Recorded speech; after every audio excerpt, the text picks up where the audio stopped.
Chapitre 4. La troisième croisade. À Jérusalem, Salah ad-Din se rend compte que loin d'avoir mis un terme à la guerre sainte, sa victoire l'a relancée. L'effroyable nouvelle de la défaite des croisés à Hattin et de la chute de Jérusalem va se répandre dans tout l'Occident. Salah ad-Din est devenu le cauchemar de la chrétienté. Depuis la mort de Baudouin le lépreux et l'arrivée sur le trône de Guy de Lusignan, les choses ont bien changé. Guy est un roi qui n'a pas le moindre sens politique. Il ne réussit pas non plus à asseoir son autorité sur les princes croisés. S'étant montré incapable de calmer les ardeurs meurtrières de Renaud de Châtillon, le royaume de Jérusalem a déclenché les foudres du sultan Salah ad-Din, qui a assiégé la ville et s'en est emparé. Même si cela se fait dans la paix et un véritable esprit de chevalerie, le pape Grégoire VIII appelle énergiquement à une troisième croisade. Si la deuxième croisade a été un réel fiasco, outre le fait que ses dirigeants étaient de véritables incapables sur le plan militaire et politique, c'est notamment parce qu'il n'y avait pas de véritable objectif. Or, ce n'est pas le cas avec cette troisième croisade. Il s'agit sans la moindre hésitation de reprendre Jérusalem. Les plus puissants dirigeants d'Europe répondent à l'appel du pape. Frédéric Barberousse, Saint-Empereur germanique, Philippe Auguste, roi de France, et Richard Cœur de Lion, roi d'Angleterre, se préparent activement à partir en croisade pour reprendre la Terre Sainte. Salah ad-Din apprend bientôt qu'une nouvelle armée de croisés, plus puissante que les précédentes, fait route en sa direction, avec à sa tête l'empereur germanique. Menace écartée. Du haut de ses 70 ans, Frédéric Barberousse est l'homme le plus puissant d'Europe. Il règne depuis plus de 40 ans et est l'un des rares guerriers ayant participé à la deuxième croisade qui soit encore en vie. Son expérience est inestimable et son pouvoir immense. En 1189, il quitte le Saint-Empire germanique à la tête d'une gigantesque armée de 100 000 hommes, dont 20 000 chevaliers. Cette armée a vaincu les Grecs, puis les Turcs d'Asie mineure, et s'apprête à déferler sur la Syrie musulmane. Salah ad-Din a toutes les raisons de s'inquiéter, depuis qu'il a reçu une lettre dans laquelle Frédéric Barberousse le provoque en duel. C'est un adversaire terrible dont il faut réellement se méfier. En chemin pour atteindre la Terre Sainte, Barberousse remporte une première victoire en Anatolie, contre les armées du sultanat de Rome. Puis il remporte la bataille de Konya, le 18 mai 1190. Le principal atout de son armée est sa cavalerie lourde, composée de 7000 lances et capable de lancer une charge fulgurante. Le double succès de l'armée impériale tracasse sérieusement Salah ad-Din.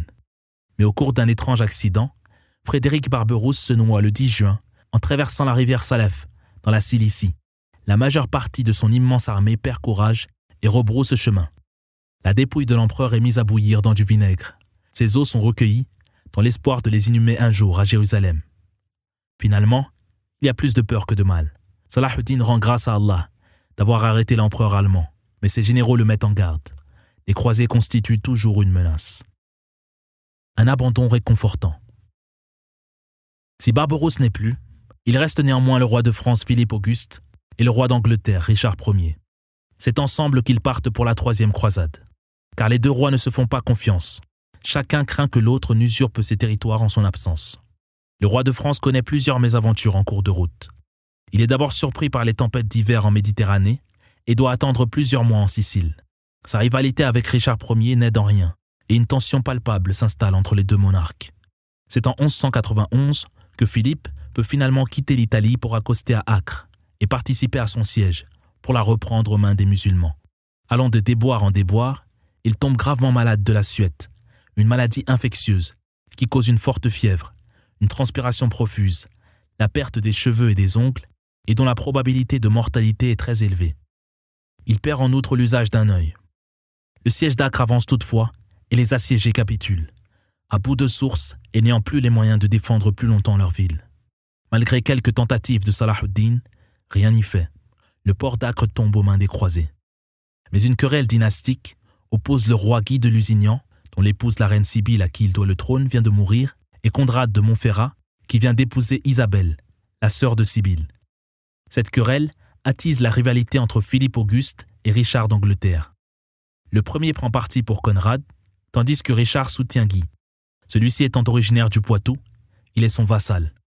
En outre, le royaume de France ne peut demeurer plus longtemps sans roi. Politiquement, Philippe sait qu'il ne peut se le permettre davantage. Le fait qu'il n'ait qu'un seul héritier l'invite par ailleurs à la prudence. Il annonce donc son retour vers l'Europe en laissant le commandement de ses 10 000 hommes à un certain Hugues de Bourgogne. C'est dans un état de santé précaire et très atteint physiquement que Philippe passe par Rome pour obtenir du pape l'autorisation de quitter la troisième croisade. Voilà une autre menace qui planait sur les musulmans, qui disparaît et qui soulage Salah ad-Din. Mais pour un temps seulement, car la véritable menace, elle, est bien présente et se manifestera bientôt en la personne du roi d'Angleterre, qui se voit être propulsé à la tête de la plus vaste armée croisée par les récents événements. Il est alors âgé de 33 ans. Le grand départ. Salah ad-Din a déjà une vingtaine d'années, lorsque Richard n'est encore qu'un enfant. Officier dans la cavalerie, il ne pensait certainement pas qu'un jour il aurait à affronter l'un des plus grands chevaliers de la chrétienté. Richard est issu d'une famille de guerriers peu commodes, qui règne sur l'Anjou. L'Empire angevin comprend l'Angleterre et de vastes parties de la France. En réalité, il est beaucoup plus français qu'anglais, puisqu'il ne séjourne que quelques mois en Angleterre et n'apprend jamais l'anglais. Il est comte de Poitiers et duc d'Aquitaine, bien avant d'être roi d'Angleterre. C'est un homme d'une force exceptionnelle, doté d'un grand courage et rusé comme un renard. Ses qualités de guerrier forcent le respect et l'admiration de tous. Mais c'est aussi un fervent chrétien. Richard est le pur produit d'une société profondément religieuse, littéralement obsédée par Jérusalem. Malgré les milliers de kilomètres qui séparent l'Europe de la ville sainte, elle représente le cœur de la chrétienté. Le fait que la terre du Christ ne soit pas aux mains des chrétiens est perçu comme une offense faite à Dieu. Il ne peut y avoir là qu'une trahison de leur part. Richard estime qu'il est de son devoir de défendre Jérusalem. D'ailleurs, la ville sainte lui colle à la peau. Son arrière-grand-père, Foulque d'Anjou, a été roi de Jérusalem. Son père, Henri II, roi d'Angleterre, envoyait d'énormes sommes d'argent en Terre sainte. Sa mère, Aliénor d'Aquitaine, a participé à la deuxième croisade, puisqu'elle a été l'épouse de Louis VII. Pour Richard, il est tout naturel de suivre la voie de ses ancêtres. Richard Ier suit de près les événements en Palestine. De la bouche des croisés de retour de Terre sainte, il entend parler d'un sultan dont le pouvoir ne cesse de grandir. Il apprend que pour la première fois, un homme a réussi à unir l'ensemble du monde arabe, que Salah ad-Din est parvenu à fédérer les peuples d'Égypte, de Damas et du nord de la Syrie, en créant un élan populaire en faveur du djihad. Les nouvelles de Terre sainte mettent 2 mois à parvenir en Europe. L'annonce de la victoire de Salah ad-Din à Hattin trouble profondément Richard. Jérusalem pourrait tomber, et il ne l'apprendrait que trop tard. Or, ce que redoute Richard ne tarde pas à se produire. Salah ad-Din prend la ville où a vécu le Christ. Richard Ier est un chef d'expérience. Il a passé la majeure partie de sa vie à guerroyer contre ses voisins européens, et il sait que l'argent est le nerf de la guerre. Il sait aussi mieux que quiconque qu'une croisade coûte cher. Pour financer cette troisième croisade, il prend diverses mesures. Il lève un nouvel impôt, c'est la dîme saladine. Il vend à peu près tout ce qu'il possède. Châteaux, villes, seigneuries, tout y passe. Il est bien décidé à ne pas répéter le fiasco de la deuxième croisade qu'a connue sa mère, Aliénor. Après plus d'1 an de préparation, Richard est prêt. Il se met en route pour Jérusalem. La perte de la ville sainte est un grand malheur pour Richard, mais pour toute l'Europe chrétienne aussi. Le roi d'Angleterre s'apprête à affronter Salah ad-Din, un adversaire redoutable dont il a entendu parler à maintes reprises. Il connaît ses exploits, son génie militaire, et sait que le sultan est le chef incontesté du monde musulman. Richard Ier reçoit la croix de tissu que les croisés jurent de porter jusqu'à ce que Jérusalem soit de nouveau chrétienne. Son objectif est de mener une croisade victorieuse et de reprendre la ville sainte. Il le fait pour sa foi, mais aussi pour la gloire. Quand le plus valeureux chevalier d'Europe prend la croix, c'est sans hésiter que des milliers d'autres le suivent. Les bandes de tissu cousues sur leur tunique en forme de croix marquent leur appartenance à l'armée du Christ, commandée par Richard. Un chemin parsemé d'embûches. Richard a rassemblé et emprunté autant d'argent qu'il le peut. C'est peu après son accession au trône qu'il prend la mer en direction de la Terre Sainte, à la tête d'une flotte de plus de 100 navires, chargés de milliers d'hommes et de chevaux. Il s'embarque avec Philippe Auguste à Marseille. Ils font halte en Sicile, car la sœur de Richard, la reine Jeanne, est emprisonnée et privée de son héritage. Une fois l'affaire réglée, il poursuit son chemin. Mais une tempête amène sa flotte à Chypre. Il espère y négocier le ravitaillement des troupes chrétiennes à Acre, mais il se rend compte que le prince Isaac Doukas Comnène, qui règne sur Chypre, est de mèche avec Salah ad-Din. Richard entreprend la conquête de l'île et devient le nouveau maître de Chypre. Cette conquête a un impact très important sur l'Orient latin. Comme Chypre est pleine de ressources, elle constitue un point de ravitaillement essentiel, notamment pour Acre. Avant de quitter Chypre, en direction du port d'Acre, Richard vend l'île à son ami Robert de Sablé, le grand maître de l'ordre des Templiers. Le siège d'Acre.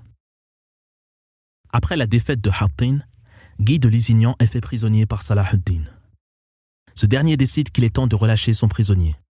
Il pense que le roi, déchu et sans royaume, ne représente plus aucune menace.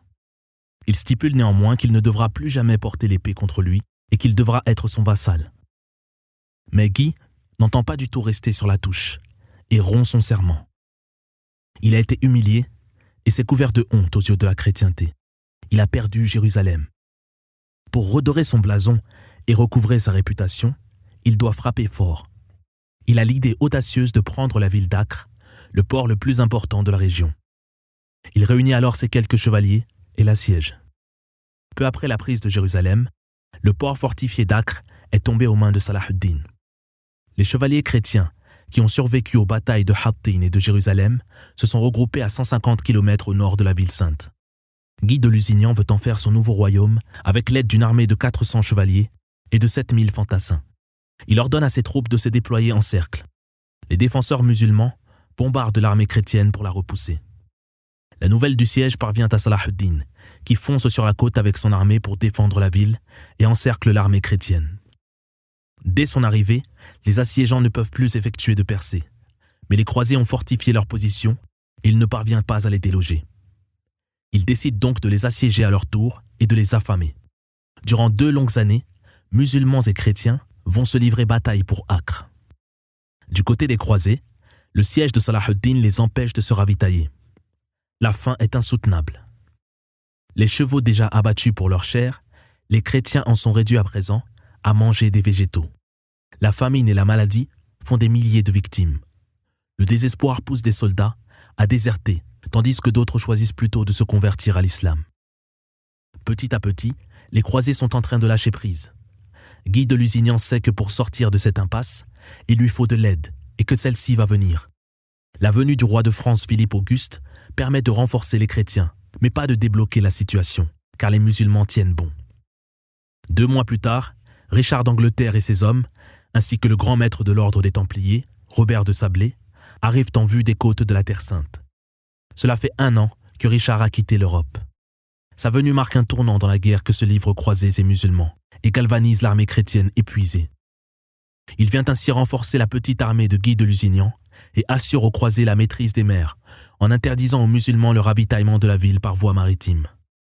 Richard prend dès son arrivée le contrôle de la bataille et évalue l'état des remparts. Il se rend compte de la situation et des forces déployées par Salah ad-Din. En chef militaire expérimenté, il prépare déjà l'étape suivante. Très vite, il débloque la situation et sort les croisés de l'impasse. Les tours de siège colossales que Richard a emmenées vont faire la différence. Dans le camp musulman, Salah ad-Din observe son nouvel ennemi. Il y a quelque chose qui le différencie des autres. Il sent que Richard d'Angleterre sera un rude adversaire. Pourtant, les catapultes restent muettes. En effet, dès son arrivée, Richard tombe malade et est en proie à une forte fièvre. C'est la suette. Il est incapable de livrer bataille. Les musulmans profitent alors d'une accalmie temporaire.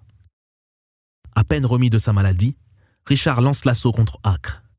Les défenseurs musulmans de la ville se trouvent confrontés à un adversaire très différent des précédents, car Richard participe à la bataille et se place à la tête de ses troupes, et rien ne semble pouvoir l'arrêter.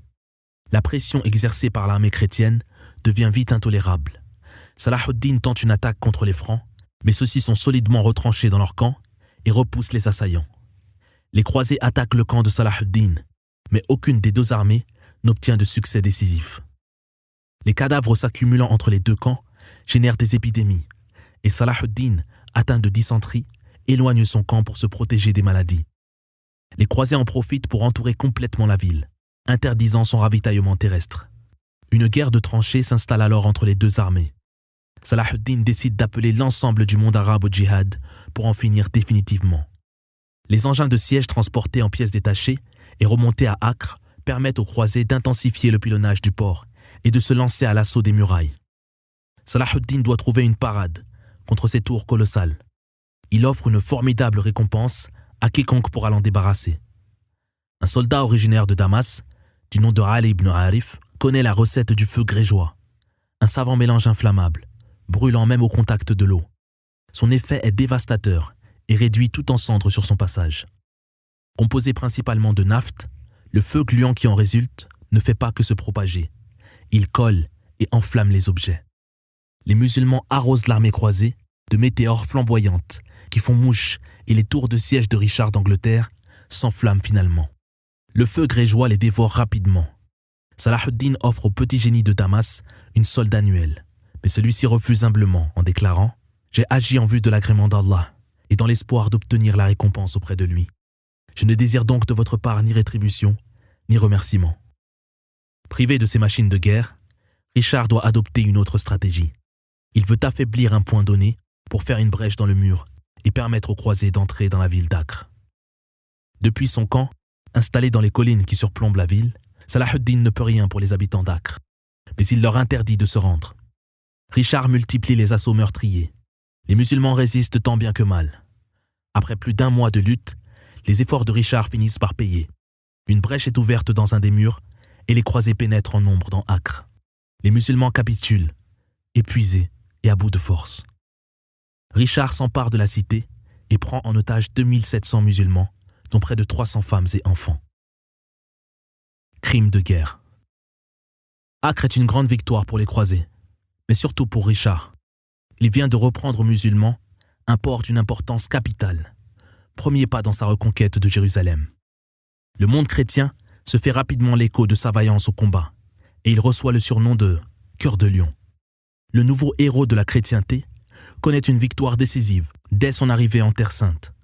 De plus, c'est une grande réussite sur le plan stratégique, car elle permet d'ouvrir la voie vers la ville sainte de Jérusalem. Mais il ne peut pas encore poursuivre sa route. Il veut d'abord régler la question des otages. Richard propose un marché à Salah ad-Din. Les otages seront libérés contre le versement d'une rançon de 200 000 pièces d'or et la restitution de la plus sacrée des reliques chrétiennes, la vraie croix, tombée aux mains des musulmans 4 ans plus tôt, à Hattin. Salah ad-Din refuse de se plier aux exigences de Cœur de Lion.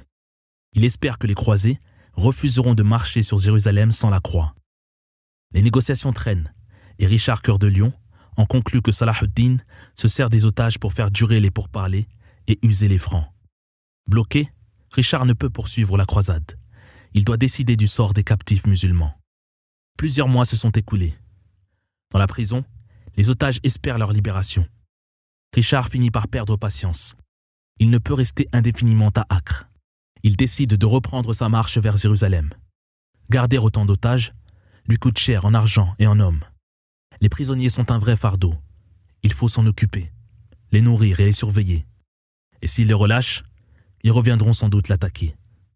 Estimant que la charge est trop lourde, Richard va commettre l'acte le plus cruel de sa croisade, ce qui lui vaudra de nombreuses critiques. Sa décision est prise. Il ordonne d'extraire les otages de leurs cellules. Ils seront tous tués à l'épée de sang-froid. Ce jour-là, dans la ville d'Acre, il se rend coupable d'un véritable crime de guerre. Cet acte de barbarie contraste avec les nombreuses générosités de Salah ad-Din. Ce faisant, Richard se prive d'une monnaie d'échange et renforce le sentiment anti-croisé parmi les musulmans. S'il a recours à un moyen aussi radical, c'est qu'il pense ne pas avoir d'autre alternative. En vérité, cet épisode d'une grande brutalité prouve que Richard est foncièrement mauvais et cruel. Selon les lois de la guerre en vigueur au Moyen-Âge, les captifs sont libérés ou échangés contre rançon. Jamais on ne les exécute. Ils sont censés avoir une certaine valeur. Débarrassé du poids des otages, Richard est libre de continuer sur sa lancée et de marcher vers le sud pour reprendre la ville sainte de Jérusalem. C'est désormais avec la réputation de guerrier sanguinaire et sans merci qu'il poursuit sa mission. Salah ad-Din est furieux. Il donne l'ordre que l'on emporte la vraie croix à Damas. Jamais plus les chrétiens ne reverront leurs précieuses reliques. Les récents événements engendrent une méfiance réciproque chez les deux chefs de guerre. Richard Cœur de Lion et Salah ad-Din, le roi victorieux, s'apprêtent à se livrer un duel à mort. La guerre va bientôt redoubler d'intensité. Mais les deux hommes savent qu'une bataille capitale décidera du contrôle de la ville la plus importante de l'époque, Jérusalem. Elle ne se trouve qu'à 150 km de là. Reconquête du littoral. À l'automne 1191, Richard se met en route vers le sud avec une armée de 12 000 hommes. Avec Robert de Sablé, il entreprend de reconquérir le littoral palestinien entre Acre et Ascalon. Sa première étape est Jaffa, un port côtier situé à moins de 100 km d'Acre. Sachant qu'il va devoir traverser le territoire de Salah ad-Din, Richard prend le risque d'être attaqué à tout moment. Mais le jeu en vaut la chandelle. La position stratégique qu'offre Jaffa fait qu'elle est essentielle pour la suite de la croisade. Quant à Salah ad-Din, il sait que si les croisés parviennent à prendre Jaffa, ils disposeront d'un point stratégique à partir duquel ils pourront mener leur offensive vers l'intérieur des terres. Il doit à tout prix arrêter l'avancée de Richard Cœur de Lion et l'empêcher de s'emparer de la ville. La troisième croisade se transforme en duel entre deux guerriers, Richard Cœur de Lion et Salah ad-Din le roi victorieux. Tous deux sont des stratèges de premier ordre et des génies militaires. Salah ad-Din veut stopper l'avancée de Richard. Il le harcèle sans cesse, mais Richard reste de marbre. Il impose à son armée une discipline sans faille. Malgré la pluie de flèches qui s'abat sur ses troupes et des blessés, il fait avancer son armée en maintenant la formation. Richard ne se laisse pas prendre au jeu de Salah ad-Din et atteint la ville de Jaffa en septembre 1191, où il fait halte. Il fait le bilan de son parcours. De nombreux chevaliers ont été tués au cours des combats, et chaque nouvelle perte compromet un peu plus les chances de Richard de reprendre Jérusalem. Il sait qu'il peut s'appuyer sur les nombreuses forteresses bâties dans la région, qui sont tenues par des chevaliers venus d'Europe lors des précédentes croisades pour coloniser la Terre Sainte. Mais au-delà des murailles, les hommes de Salah ad-Din règnent toujours en maître. Richard quitte la côte et s'élance à présent à l'intérieur des terres. Il obtient quelques succès, notamment dans la plaine côtière d'Arsouf, au nord de Jaffa. La ville sainte n'est désormais plus qu'à quelques pas, à environ 70 km. Richard prend alors une décision aussi énorme que choquante. Il se rend compte, son sens militaire le lui dit, que dans le meilleur des cas, même si par miracle, son armée réduite à 12 000 hommes parvient à prendre la cité de Jérusalem, elle ne sera certainement pas en mesure de la garder bien longtemps et la défendre contre l'immense armée de Salah ad-Din, recrutée à travers le monde musulman. Une hésitation coupable. Bien qu'il trahisse sa mission de reconquérir Jérusalem, et malgré les objections de ses hommes au printemps 1192, Richard fait demi-tour et se dirige vers la ville côtière d'Acre, prise 8 mois plus tôt.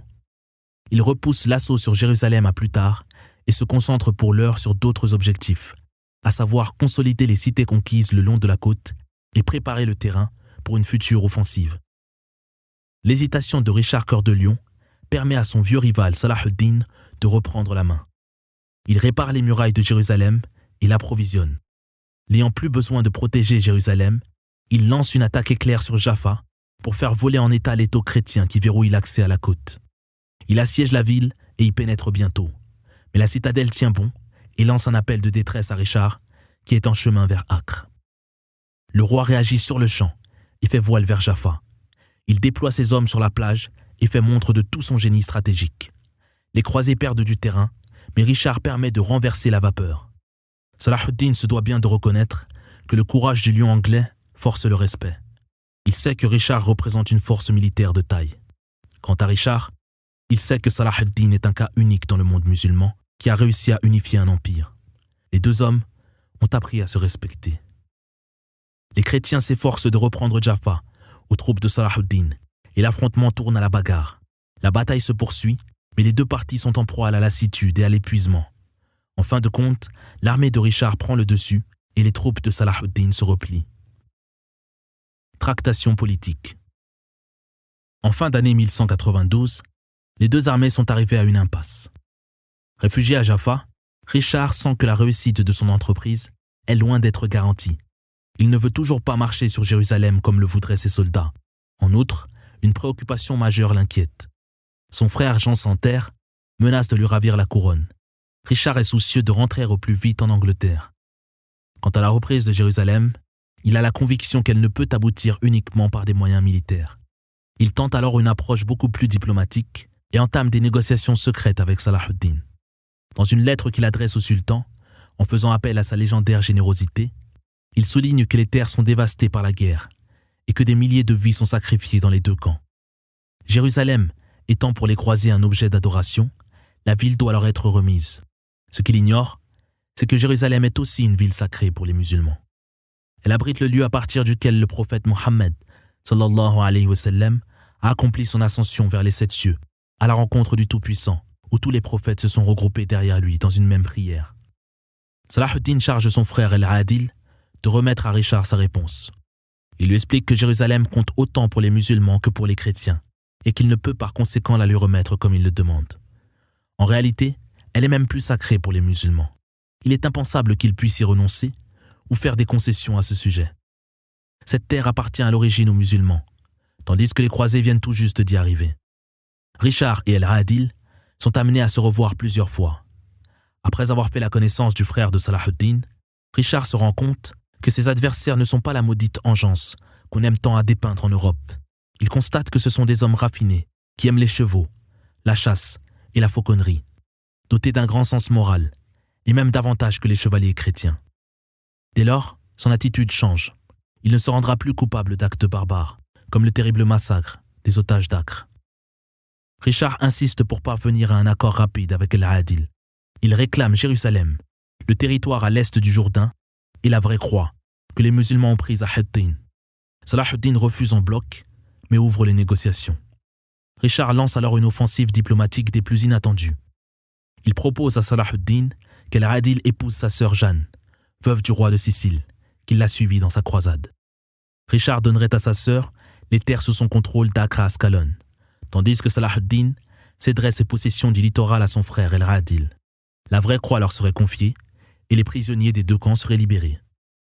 Si l'idée d'une princesse chrétienne épousant un prince musulman paraît très bizarre à première vue, c'est une manœuvre très astucieuse de la part de Richard. Il essaie d'exploiter de possibles tensions qui existeraient dans le camp musulman. N'étant pas dupe, Salah ad-Din accepte, conscient qu'il s'agit là d'une ruse. Richard, démasqué, doit reculer. Il a malheureusement omis de consulter Jeanne.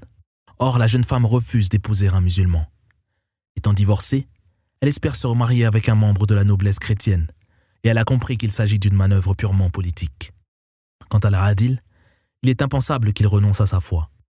Il la chérit plus que tout au monde, et ce n'est certainement pas une femme, aussi belle soit-elle, qui le poussera à l'apostasie. Le mariage tombe à l'eau. Les tractations menées en secret par Richard auprès des musulmans finissent par être découvertes et choquent les chrétiens. Richard n'a plus le choix. Il doit se soumettre à la volonté d'une armée qui perd patience. C'est en plein hiver et à contre-cœur qu'il reprend la route vers Jérusalem. Une dérobade écœurante. Richard se rapproche de sa destination, mais il est loin d'être rassuré. Il ne reste plus qu'une dizaine de kilomètres quand il rencontre des chevaliers installés en Palestine. L'entretien est instructif. Aucun d'eux ne croit en l'avenir d'un royaume chrétien de Jérusalem. Ayant passé toute leur vie en Terre Sainte, ils connaissent bien le pays et ses problèmes. Comme Richard le craignait, son projet est voué à l'échec. En admettant qu'ils parviennent à reprendre Jérusalem, ils ne la garderaient pas bien longtemps. Le problème est simple. Les croisés embarqués dans cette troisième croisade sont essentiellement des pèlerins. Sitôt leur vœu réalisé, ils n'auront qu'une hâte, c'est de rentrer chez eux, abandonnant la ville pour laquelle ils auront tant lutté. Sans défense, Jérusalem ne tardera pas à être de nouveau perdue au bout de quelques mois. Les arguments des chevaliers sont imparables. Sur le conseil des chevaliers, il fait demi-tour et regagne Jaffa. La décision de ne pas marcher sur Jérusalem provoque un véritable tollé parmi les croisés. Eux qui ont fait serment de se battre pour la cause du Christ. Ils veulent aller jusqu'au bout de leur mission. Entre trahison et lâcheté, c'est avec les espoirs ruinés que de nombreux croisés meurent d'épuisement et que des milliers d'autres désertent, scandalisés par la dérobade du roi d'Angleterre. Une ultime tentative. À Jaffa, après la cruelle déception de la marche avortée sur Jérusalem, des nouvelles d'Angleterre parviennent à Richard. Il ne peut plus ignorer les actions de son frère qui tente d'usurper sa couronne. La décision que doit prendre Richard est très difficile. Soit il reste tout en risquant de ne pas parvenir à prendre Jérusalem, tout en perdant son royaume, soit il renonce à la croisade et à Jérusalem, et il rentre en Angleterre pour défendre son titre et combattre son félon de frère Jean, au risque d'arriver de toute façon trop tard et de perdre à la fois son royaume et Jérusalem.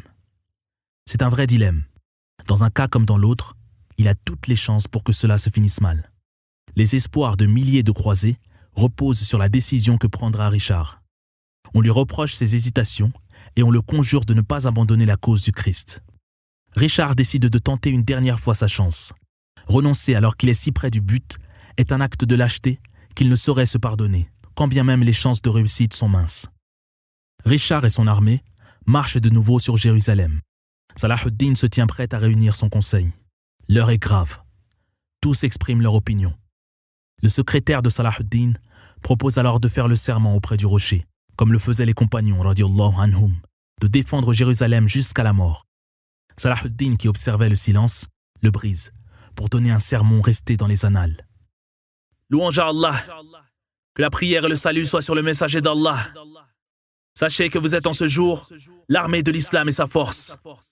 Vous savez fort bien que le sang des musulmans, leurs biens et leurs enfants, sont sous votre responsabilité.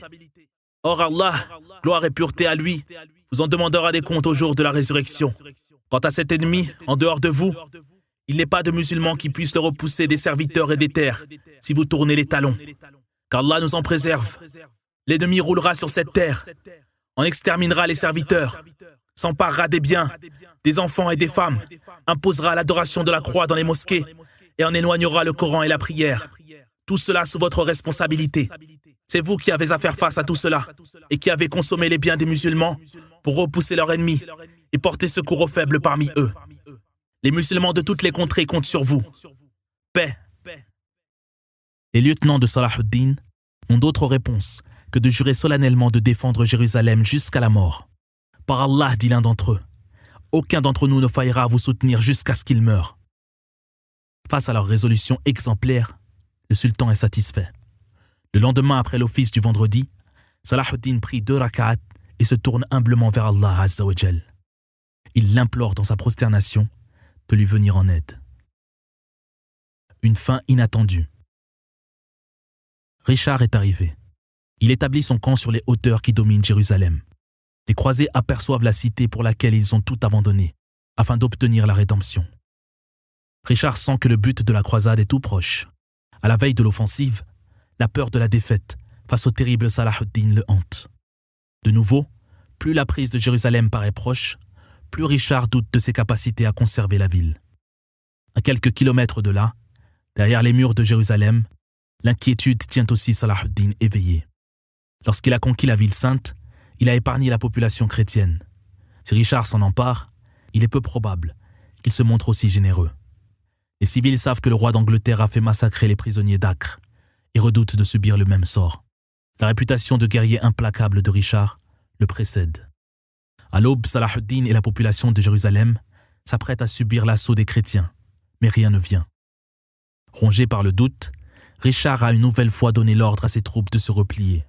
Pour les musulmans, cette seconde retraite de Richard apparaît comme le signe de la miséricorde d'Allah à leur égard. La manifestation du pouvoir du Tout-Puissant, capable de défendre sa religion et ses serviteurs sans l'intervention de quiconque. Richard, cœur de lion, est épuisé et pense que le mieux est de conclure une trêve avec Salah ad-Din. À Jaffa, Richard, cœur de lion, a sauvé sa réputation de héros de la chrétienté, mais Jérusalem lui échappe pour toujours. Au terme du traité, il est convenu que les chrétiens gardent les villes côtières de Jaffa à Tyr, mais que Jérusalem, comme l'ensemble du Proche-Orient, reste aux mains de Salah ad-Din. Les pèlerins chrétiens seront autorisés à entrer dans Jérusalem sans taxe pour vénérer le Saint-Sépulcre, et les marchands des deux confessions seront libres de circuler à l'intérieur de la ville. Le traité est conclu le 2 septembre 1192. Finalement, Richard ne mettra jamais les pieds dans la ville sainte. Au mois d'octobre 1192, il s'en retourne en Europe. Bien que le traité confirme son autorité sur Salah ad-Din, cet accord vient trop tard pour Salah ad-Din. Tout juste 6 mois plus tard, en 1193, il meurt à l'âge de 57 ans, après plus de 5 ans de campagne, de batailles et de sièges, après tant d'exploits et d'efforts. Richard voit avec une amère ironie mourir Salah ad-Din, si peu de temps après son départ de Terre Sainte. Il quitte la Palestine en 1192 sans jamais entrer dans Jérusalem. Sans Salah ad-Din, pour contrecarrer ses plans, Richard aurait très bien pu reconquérir de nombreuses terres musulmanes. Mais la volonté d'Allah en fut tout autre. Richard, cœur de lion, ne reverra jamais la Terre Sainte. Il passera les quelques années qui lui restent à vivre à combattre les Français avant de mourir en 1199 d'une blessure infligée par une flèche d'arbalète qui se gangrénera au bout de 6 jours. Il a alors 42 ans. Quant à Salah ad-Din, sa renommée atteindra désormais toute l'Europe. Il est cité en exemple dans le premier code de chevalerie rédigé par les chrétiens. Il devient le musulman le plus célèbre dans le monde occidental, après le prophète Mohammed, sallallahu alayhi wa sallam. Il symbolise la vertu, la mansuétude et la générosité. C'était un grand homme, admiré de toute l'Europe médiévale. Richard et Salah ad-Din ne se sont jamais rencontrés. Au cours du siècle suivant, d'autres croisades sont lancées, mais au final, cet élan n'aura connu qu'un seul succès, celui de la première croisade. Les croisés ne parviendront jamais à dominer l'islam. Durant tout ce temps, ils ont livré une bataille perdue d'avance. En 1291, Acre, le dernier avant-poste chrétien, tombe aux mains des musulmans. C'est la fin de 2 siècles d'occupation militaire de la Terre Sainte par les croisés. Après le succès de la première croisade, les chrétiens ont lutté désespérément pour conserver Jérusalem. Mais la victoire de Salah ad-Din, qui s'en empare en 1187, met un terme à leur quête. Ce grand chef de guerre, ce personnage de légende, était né pour commander et apte à assumer son destin. Les gens ont naturellement été enclins à le suivre. Les croisades symbolisent le choc de 2 religions, l'opposition de 2 idéaux, se battant pour la Terre Sainte, chacune agissant pour la cause de Dieu. Aujourd'hui, cet affrontement n'est plus qu'un vague souvenir. Quant à Salah ad-Din al-Ayyubi, il est entré à tout jamais dans l'histoire comme celui qui a reconquis la ville de Jérusalem et redonné fierté au monde musulman. Le héros est devenu un symbole, une légende.